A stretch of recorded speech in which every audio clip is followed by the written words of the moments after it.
Yeah, I lived there, yeah, all my life until I moved to St. Louis for ministry there. Yeah. Okay. And how long ago was that? Listen, that was a long time ago. I probably moved, I think I was maybe 20, I think. Right. Yeah, so about 11 years ago. Wow. Yeah. And you're here in Tampa now. Yeah. Mm-hmm. Okay. You like Yeah. it? Mm-hmm. Yeah, it's hot. Yeah. Yeah. That's first like, yeah, it's hot. Yeah, it's hot. You can say no. It's okay. It's terrible. It's okay. I like a lot of places. I've been to our Houston campus, but that's hot as well. Yes. Yeah. I'm kind of like Just become aware of Apostle Taylor and face-to-face concept in the book, and just kind of give me how did that happen? yeah, of course. So basically how it happened, I'm from Taylor, Michigan. So I grew up like only 5 minutes away from the church where Apostle Taylor went. And I grew up in a Christian home, and my mom was always going to like different conferences, like healing conferences, just anywhere, around Michigan. And I remember one day I was in high school at the time. I was only 15 years old. And my mom was telling me, hey, there's going to be, this man in town. He's going to be, right here in Taylor. He's going to be doing a miracle crusade. And I had already been to some of those, before. So I was like, okay, and I love to see the miracles. I've always, liked that. And, just it's a conference. So it's not like your traditional church. It's like more, you're seeing a lot of miracles happen, signs and wonders. And so I remember, I'll never forget, I used to play basketball a lot. So she had picked me up from basketball practice, and she was telling me, she said, I want you to come to this tonight. It's at 7:00. And so I was like, okay, she let me, she's like, do you want to go? And I said, yeah, sure. So I went, and I was really young. I didn't know, exactly everything was going on, but I know that, of course, I was raised in church. And so when I went there, I began to see so many, like, just the atmosphere first, just coming on the atmosphere. Apostle was doing a crusade.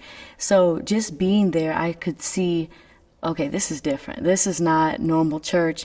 And so that was kind of my first introduction, was a miracle crusade that Apostle was holding there in Taylor, Michigan. And what really, I guess, attracted me was I saw all the miracles taking place. I mean, I saw people walk in with, crutches, canes, wheelchairs, but they left without them. And so that was really intriguing to me. I said, okay, this is something that I want to be a part of. And, you just kind of have a knowing, like it was just a knowing that I had of like, this is where I want to be. Like, I want to be where God is. And even being that young, it was supernatural, really, what happened. Because, if you're young, you're doing your own thing. You're not thinking about or really grabbing a hold of the things of God like that.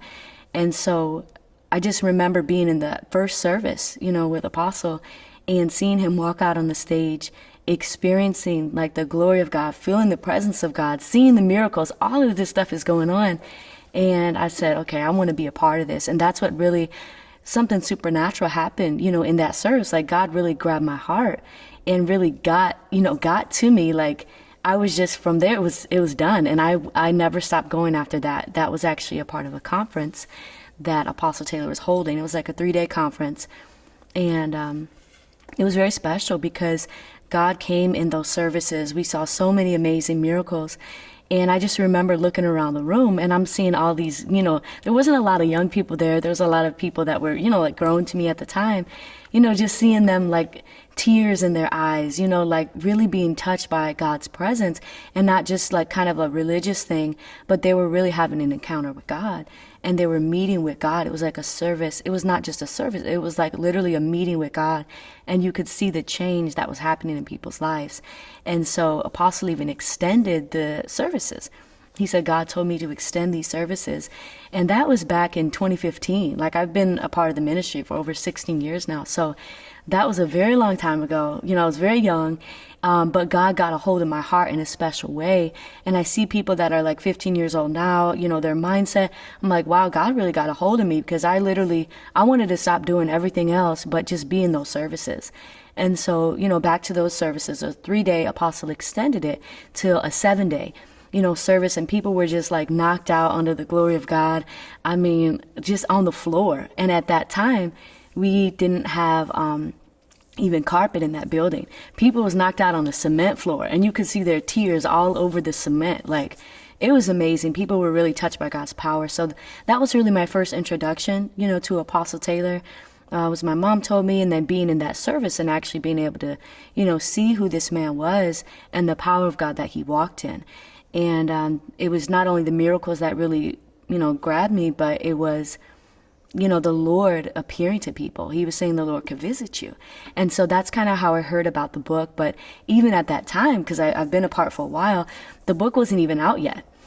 So the book had came out maybe a year after, I think in 2009, the book had come out. And so then I had gotten the book, and, that's that.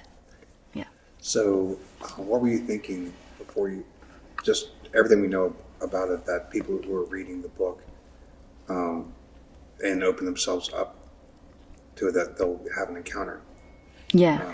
So what were you, as you were going to open up the book, had you had an encounter prior to that? Or where you start reading the book and Actually, no, I had never had an encounter like that before. I did have different dreams and things like that, but never with Jesus. So when I heard about the book, even that when Apostle was coming out with this book, because he had already begun to talk about the Lord appearing to you and that how the Lord appeared to him, I had known his testimony from what he had shared. But you could just tell that what he's walking in is different. He's really having these encounters with God. Jesus is coming to him. He's telling us we can have that. We can have this intimacy. We can have this fellowship with the Lord. And so I was like, I want to experience this. If you're a Christian, why wouldn't you want that? To really be in love with the Lord like that. So, I was raised in church, like I said, but when I heard about actually having encounters with Jesus, no one was really teaching on that. No one was talking about you can see the Lord, he can come to you face to face. And so when the book actually did come out, I remember Apostle did a book signing and everything. I was so excited. And at the time, I don't know, I think I was just doing little odd jobs or something. I was 15 years old. I was like, okay, I had to get, it was $20, so, okay, I'm going to get my $20 and I'm going to, buy the book. And that's what I was expecting. I said, I can't wait to read this book because Jesus is going to visit me. Apostle Taylor said the Lord will visit me when I read it. And so I was so excited. I got the book. I'm still in high school at the time. So, I'm going to school. I'm going to the services at night. And at that time, we were doing 3 a.m. prayer, Apostle would have us meet from 3 a.m. to 6 a.m. and we would pray. So, I'm in school, I'm going, to the 3 a.m. from 3 to 6. I'm going home, and then I'm getting ready. I'm going to school. Then I'm at school all day, basketball practice. Then after that, I'm running to the church, back to the church for the services. Cause I said, I got to have this. It was really consuming me, really being just experiencing Jesus like that, trips to heaven. So, I remember I would even, after the services. Now, Apostle Taylor services can be long, okay? They can be very long. They can go, because when you're in that zone with God's glory, you don't even pay attention to the time. It'd be 12, sometimes 1 o'clock or something. So I would be there from 7, p.m. all the way until that time. And Apostle, he was doing crusades, every 2 months. But basically, he would come to Taylor, Michigan a lot during that time. It was 2008, 2009, 2010. And I had the privilege of literally being right 5 minutes away. And, before I got my license when I was 16, of course, I would always get a ride there. I'm going to make my way to get to these services. And, I did. I was there at every service. And it was so special because it was something I was like, I gotta have this. But I remember during that time, Monday, I think it was Monday through Wednesday, Apostle would come literally every week and he would teach. And it was like a revival. He would teach, he would have services. It wasn't like a full miracle crusade, but he was really taking time to teach us about the relationship, the face-to-face relationship and what we can have with the Lord. And so it really, I remember going, after services, then I would stay up all night, with my notes, oh my God, I gotta have this. I want this with the Lord. And so during that time I would stay up, I would be reading the book, and I lived in a Christian family, so they understood to a point, but they were like, okay, why are you in your room all day? Why are you going to these services? Like, why are you spending all your time at the church? Why aren't you going to normal family, functions? Or why aren't you, hanging out with us as much or whatever? Because God was just really consuming me in that season. And so when I was reading the book in my room, I would just cry when I would read the pages of that book. Like, it's something supernatural that stirred up in you. Like, I gotta have this. Like, I want this. It's like a desire or a pull that really just grabbed me. And I was just consumed in that. And I would in the morning, I would wake up and oh my God, I don't know if Jesus is going to appear to me. And then eventually after, he did come to me, and he came to me more than once. Wow. Well, I've got to hear what your first encounter was like. Yeah. So absolutely. So it was really amazing because I had waited. I was actually a few years after I had read the book. And I was waiting. I was like, oh my God, is Jesus going to come to me? Did I do something wrong? Why didn't he come to me immediately after I read the book? And I was hearing testimonies that Jesus was coming to people after the first page, or it just being on their nightstand. And so I was like, okay, a year goes by, another year goes by. I'm like, what is going on? And so I had asked Apostle Taylor, about it. The Lord hasn't come to me. And he would always in services, he would be like, how many of you has the Lord appeared to? And, people would raise their hands, and I'm like, oh my God, And so I had an opportunity, because I would always be at the church, always, if there wasn't service, because I was so close, I would always be there, whether I was cleaning something up or just praying or being in the presence of God. If I wasn't at school, I was at the church. And then even as I got older, if I wasn't working, I was at the church. So I had begun to read the book, and I was waiting. And I had an opportunity, to ask Apostle, because he would be walking around the building at times, after service. And he had asked me if the Lord had appeared to me. And I said, no, not yet. And I said, I had been waiting. And he said something like, be patient. He said, the Lord has an appointed time to come and visit you. And then he told me, he said, get ready. He said, he's going to come to you. And it was literally 3 days after Apostle told me that the Lord did come to me, and I was thinking when it happened, I was like, wow, how is, he must be so close with Jesus that he could tell me, okay, the Lord is about to come to you. And then it happens, because I had seen that actually happen with other people, where he literally told them, I heard Apostle tell them in a service, the Lord is going to come to you. And then they would come and testify and say, I had that visitation. So basically my first visitation was really awesome. I love, because the Lord knows how to come to you. He knows you. He knows everybody. And he knows how I am. And I like to, have fun. I like to be, playful. That's just kind of, how I am. And so that's how the Lord he came to me like that. And in this visitation, I started out in a store. I was in a store, and I was in some city. And I was comforting this girl. She was crying. I don't know the reason why, but she was crying. But I was just showing her compassion. And I had come out of the store, and I was walking across the street. And as I was walking across the street, it looked like a White House building. It literally looked like a White House, with the columns and with the steps going up. And so I look across the street, and I literally see Jesus standing on the top step. And he had his white robe on, and his arms were outstretched. And I knew that he wanted me to come to him. It was I paused though, his hair was blown in the wind. He had his sandy, brown hair. He had the white robe on. And he just looked so peaceful. And I knew that he wanted me to come to him. So his arms are open. So I start running across the street. And it seems like I got there so fast. And I started running up the stairs. And I got very close to Jesus, a little bit closer than you and I are right now. And I knew in my mind that he wanted to play a game with me. I said, oh my God, you want to play it a game? It was so quick. I knew he wanted to play a game. And as soon as I got really close to him, it was in a blink of an eye, literally his clothes changed, everything changed, his outfit changed. He went from wearing a white robe to a white t-shirt, camouflage pants, and combat boots. He was ready to play, he was ready to have fun. And I knew immediately, I was like, oh my God, it was just boom, quick.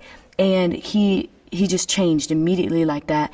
And I knew immediately that he wanted to play tag. And I knew that I was it, and I had to go and chase him. So Jesus takes off running in the building, and I start to run after him. And I just was having fun. It was a fun moment of oh my God, I'm about to, play tag with Jesus. And we were laughing, and I just remember chasing him. And the Bible talks about that, running hard after the Lord, chasing after God. And so I knew kind of like that's what I was, feeling in the dream. But it was really amazing because as I was running after him, I just felt so much love in his visitation. It was so fun. I mean, I was laughing. It was so playful. It was just an amazing time. And so he was running in and out of doors, and he was just wanting me to catch him. And I remember it was like I almost went to go tag him. And it was like Jesus was laughing and he literally ducked, he ducked down and swerved to the right. And I knew it's like his mouth wasn't saying anything, but like I knew he was saying like, come on, try to catch me, and he ducked it. But at that moment when I really got close to him. At that moment when I went to, go tag him, I saw like his smile, like I was up close. I saw his smile, his laugh. And it was just amazing. He was laughing the whole visitation. And he was trying to say like, catch me if you can, like chase me. But in the dream, we was going in and out of doors. We were going up and down stairs. And I was just running after him. And it was really such a joyful, experience. And I just remember, Jesus saying at the end of the dream, he was joking with me. He was like, I always have the victory. Like he was going to win, like with tag when we were playing. And then I had woke up. And I just felt like such a joy. I felt such a peace. It was like something happened. It was like the presence of God was like all over me, the love of God. And it, you think about anybody that you're in a relationship, if you're having fun with them, it's a memorable moment. You're building memories. And it was like that was like a memory built with Jesus, or like a wonderful like fellowship or a time with him. And it was very beautiful. So that was my first visitation. Did you have that dream analyzed or interpreted, rather? Not necessarily. Just how you described. Yeah, that was kind of like just me chasing after the Lord. Yeah. That's pretty straight. Yeah. To keep following. Yeah. Mm-hmm. Okay. The second encounter. Mm-hmm. Can you tell me about that? Yeah, for sure. So this was a time, I had gone to the church and I had went on a fast. I had asked if I could go to the church and stay there for like 3 days and really seek the Lord and kind of just shut everything else out. At the time I was working or I was at the church, either one. And I remember I was asking the Lord to come and visit me. And Apostle was teaching us, he said, one of the ways you can get the Lord to appear to you is through worship, getting in the presence of God. And so I remember that. So I was like, okay, I'm going to worship. I'm going to be on this fast and I'm going to be worshiping because I want the Lord to come to me. And it was on the third day of the fast. I had fell asleep in the church. And I remember I had fallen asleep and I had seen myself in a bedroom and I was worshiping in the bedroom. And it was so amazing because as I'm worshiping, my hands lifted up, just feeling the love of God. And mind you, in this dream, I was feeling like this liquid love, like go through me like tears, like it was like hot tears coming down my face, just really like pouring my love out on the Lord and just worshiping him. And then I remember looking out the window in this visitation and all of a sudden I see Jesus, like, it's like he was out on the street, but then he like came up to where I was. And it was like, the light was so bright. Now I didn't see him as clearly as I did when I had my first visitation, but I knew it was him. I really felt him. Like I felt his love, but it was like I was worshiping. The room was dark. It was like at nighttime and I was just worshiping. I was looking out the window. The only light was maybe like a street light that was like outside. And all of a sudden I see Jesus, coming up and it was like he zoomed into my face and he was so bright. It's like literally the whole room filled with light. I couldn't see anything else but light, but I could feel like this liquid love. It was like my whole body felt like hot, like love, like if you were to like warm up oil and like pour it out on your hand and feel that. That's what I felt like when I woke up. And I knew I had just had an encounter, with the Lord. And, it's something you never forget, these type of encounters. I understand that you're what might be known as a street evangelist. Mm-hmm. And what I'd like to do, I haven't done this before with anyone else, but you strike me as someone who could stay with me. Okay, yeah. Right. I want to play the part of the doubter, the non-believer. Okay. Okay. So my next questions will be more challenging. Okay. In the sense of, because I'm sure you run into the street. Come on. Yeah, for sure. So I'm looking to challenge, because when we have the final video, I'm looking to any doubts in the viewer's mind, I want to address. Okay. I want to, so I'm going to be coming up some crazy. Okay, I'm ready. You ready? Yeah, I'm Okay. ready for it. All right, we'll have some fun with it. Okay. It's not like tag, but we'll. Okay. Okay. How do you know that wasn't just a dream and that was really Jesus? Well, I can say when you know, and when the Lord comes to you, you're going to know that it's real. And a lot of people, they like to say, okay, well, this was just a dream, but what did you feel in that dream? Like, what happened? Because anytime the Lord may come to you, Apostle has taught us that, yeah, it may be in a dream. You may have a physical appearance. You may have a vision. You may, fall asleep and God may take you out of your body and you have a trip to heaven. But when you say, okay, well, how do you know it wasn't just a dream? Well, really all dreams, how is it you fall asleep and you just dream that? It's not like you were thinking about that. The Lord came to you. He came to you, and whether you believe it or not, whether you think it was real, it was an encounter. God was trying to do something in your life. He was trying to bless you or release something to you or give you an impartation, because you may not know what's ahead. But what's amazing is that he did come to you. And if you keep seeking after that, he'll show you more. But I understand you may have doubts, you may have things going on. Well, ask the Lord to come to you again. Ask him to give you confirmation, and he will. I've seen that happen. So that's what I would say. Good. Good. These are good. Okay. This is now, I've seen Apostle Taylor have people on stage, and they throw down their crutches and leave their wheelchairs and everything else. But they pay those guys, right? I mean, come on, you can tell me the truth. Come on. No, they don't. I mean, I've been a part of the ministry for years, so I've seen even the behind the scenes.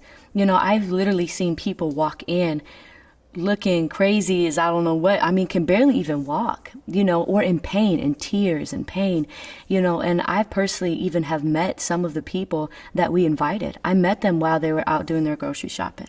I met them while they were shopping at the mall. I met them while they was, doing something. They was at a restaurant, and I invited them to come. And so I know these were just normal people living their lives, and I've seen that, and so, I get it. Some people may feel that way, but how is it that the whole room, everybody, in an hour, you have 30 people that came up on stage and testified of their miracle? No, it's everyday people. It's people that, maybe I invited and brought to the service, or, they flew in out of town to come because they needed a miracle. And so to say, people get paid, I mean, that's not what Apostle's the real deal. Jesus validates him. Jesus comes to him. The Lord uses him to work miracles. And I've seen it, up close, personal, they don't, we don't pay them nothing. They don't pay us nothing or whatever, it's genuine. It is people really experiencing a miracle. And I know, yeah, you may feel that way. People have said that before all throughout the years, even in the history of miracle ministries. Apostle talks a lot about Catherine Coleman, Benny Hinn, and I've seen in their services, people came up that were a skeptic, but when they got their miracle, they said, okay, this is real. So I really feel like if you had an encounter with God, if you got something wrong, or maybe you're cool, bring one of your relatives that are going through sickness, and you will see God's healing power touch them or you, whoever, in the service. A 3-part Providence Falls special event. Liam O'Connor, we're offering you a chance for redemption.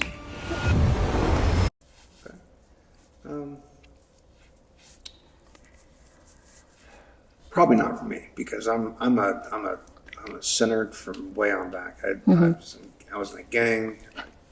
I did drugs. Jesus never come to me. Nice try. Well, no, actually, that's not true. He will come to you. It doesn't matter who you are. Think about Apostle Taylor. I don't know if you know his testimony, but he was, on the street. He was doing drugs. He was, in a gang. The Lord came to him.